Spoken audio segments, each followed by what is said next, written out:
more than 200,000 texts in its catalog, of which I haven't counted in the last days, but of which around, I think, 70,000 are with high-resolution images, so you can really see it from all sides and hopefully read the inscriptions, which sometimes is difficult because pieces are broken off, and 40,000 with where the text is also transliterated in a special format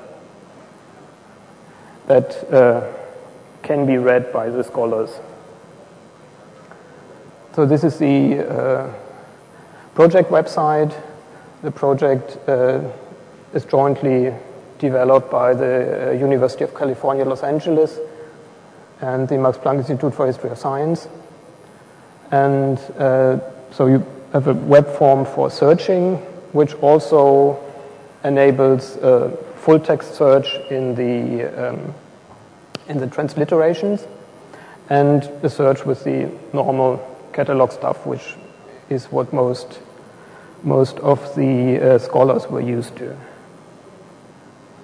And when, for example, you do a full text search, you get something like that. So you get if I search for the term Udu, which, as I've been told, means sheep, you find that in a text, and you get a list of the text with the transcriptions, catalog information, and images of the text.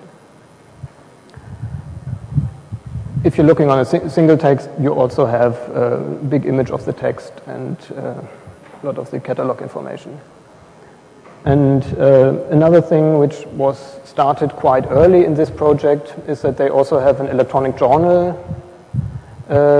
which is in HTML form and which uses, cannot really see this here so well, which also uses links into the catalog database, so that when you see here they're talking about tablet so-and-so, you can click on it and you can really see the image of the tablet and the transliterations and the catalog information about that, which is really a big win compared to the normal publications where it just said the catalog number and then you had to somehow be able to go to the museum, get it out of the catalog if they let you, and so on. So it really makes the text more accessible and also easier for the reader to be able to also criticize what the author was talking about, because you can look at the same sources in the same way as the author did.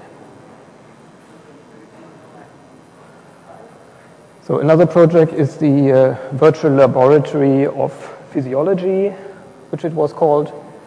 Now it's more not only physiology, but trying to expand into more of life sciences around the 19th century, early 20th century.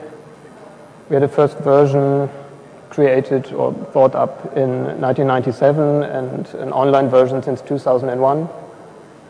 They have a rather extensive library of 32,000 items, articles, catalogs, containing at about more than 200,000 pages. And the idea here is a little like with the cuneiform library, the idea that you reconstruct the working environment of a scientist working in physiology at the 19th century. So you have try to get all the sources that were accessible at that time, descriptions of all the sites that were involved, catalogs about the instruments used, biographies, very detailed biographies about the scientists involved, and also all of it is cross-linked so that when you go to the biography page, you also see all the articles that scientist has written or linked in which laboratories he has worked. And they also have a very funny picture of the month program now that where they have curious pictures where you can provide your own comment or tagline to the picture. And for example, here you see a part of the technology section. So they try to take all descriptions of the apparatuses that were used out of catalogs or articles about these objects. And they also have full text, well, at least display with scanned articles for all the scientific articles, and also the catalogs where you can also zoom in and do other stuff with the text. And something rather new is the idea that you can have something like a shopping basket system where you can log in and go through the whole site and pick up objects that you want to mesh together, or if you are preparing a course, then you can put up things that your students are supposed to look at. And we found that very helpful to take over this idea of having an electronic shopping basket, because also the researchers immediately understood this, and so that was quite a success to use that.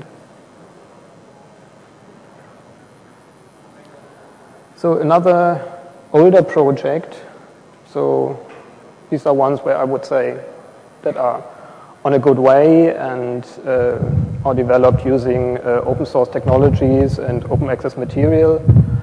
And another project where, well, we know of is the Thesaurus Florentinus, which was a project about the acquisition and reconstruction of the mural paintings in the dome cupola of the big dome Santa Maria del Fiore in Florence.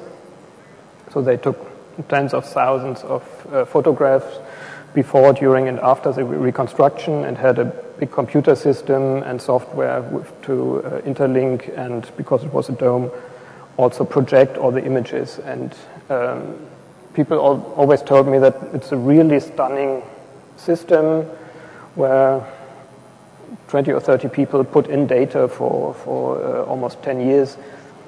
And so they could really say, well, this crack went there, and this way it looked before and then after. And so the project started with a reconstruction in 92, and it officially ended in 2000. And the problem is that there's nothing left of this project.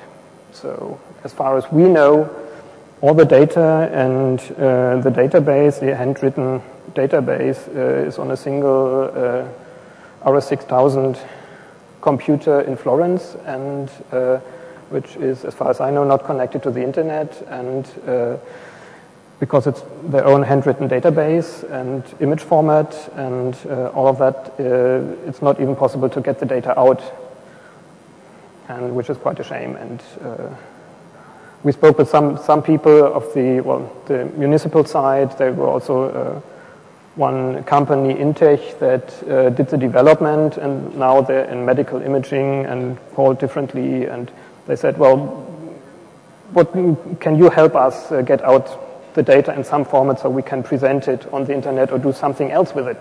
And they said, no, we want at least 100,000 euros. And they said, well, we don't have so much. Well, then forget it. And